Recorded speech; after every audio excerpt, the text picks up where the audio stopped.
naaresto ang hepe ng PNP Custodial Center. Lumabas kasi sa pre-charge investigation ng PNP na nagkaroon ng kapabeya si Superintendent Mario Malana sa kanyang tungkulin.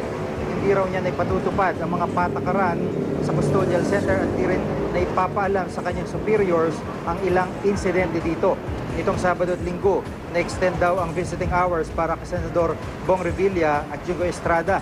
May breach of security rin daw sa gamit at pagkain na naipasok sa mga senator detainee. Naharap si Malan sa kasong less serious neglect of duty. Pwede siyang masuspinde ng 30 hanggang mahigit 50 araw ng walang sweldo. Itinalaga namang officer in charge ng Custodial Center si Police Superintendent Peter Limbaon.